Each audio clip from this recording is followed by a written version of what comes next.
I have a 100 count pack of wood clothespins. I got them from Dollar General. And I'm just going to take out 3 of the sleeves and paint them with Wise Owl black paint. Now, of course, you could pick any color of your choice. There's a piece of cardboard that the clothespins are clipped onto when you take them out of the package, and you're going to leave them on that cardboard and paint the tops of them. Now, yes, you're going to have some missing areas. I just try to cover them the best that I can, going in between all the different grooves and stuff. So you're going to cover them the best that you can without being too picky about full coverage. If you want full coverage, spray paint may be a better option. I'm going to take this wreath form. It measures 12 inches. I believe it was 14 inches, but I did remove a rail from it.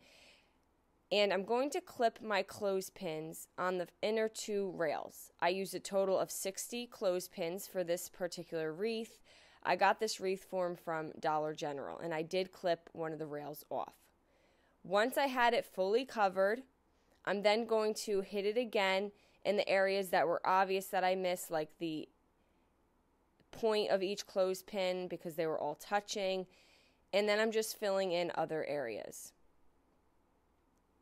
So you can see here, it's pretty good coverage without hitting the entire clothespin. I'm then going to go with my Wise Owl goldenrod and the end of a paintbrush, and I'm just going to make little dots throughout each clothespin. And then you want that to fully dry.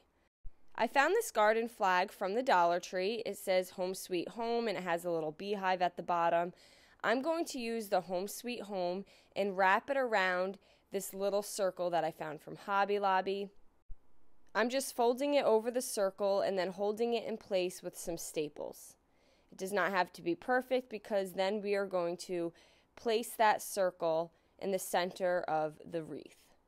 So I'm just adding a lot of hot glue to the ends here, and then I'm going to place that over our round. Now you can certainly skip this step if you want the inside of the wreath just to be open. I have this honeycomb ribbon, and I'm going to just make an X and crisscross the different pieces and then tie a piece of jute in the center, and I'm just going to create a messy bow. And we're just going to put that to the side for now. I am trimming the ends just to make them nice and even. I found these Kewpies from the Dollar Tree. They had a variety of them. This one said, "Let it be." The next one says, "Cute as can be." They have this little bell that hangs from them. They're just adorable. Again, I got them from the Dollar Tree. This one says, "Be kind."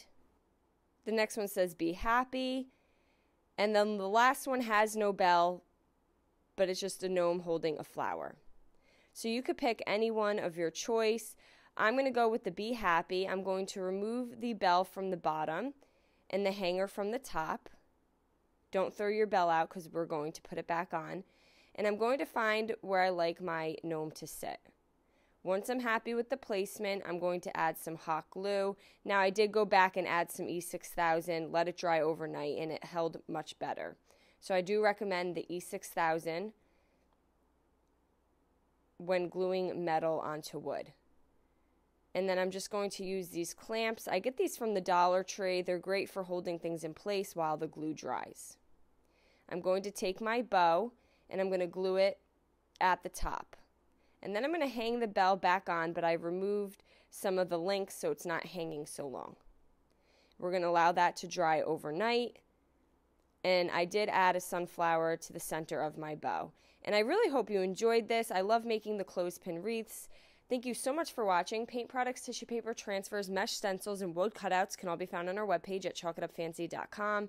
And don't forget, you could check out other tutorials over on our webpage. Have a great day.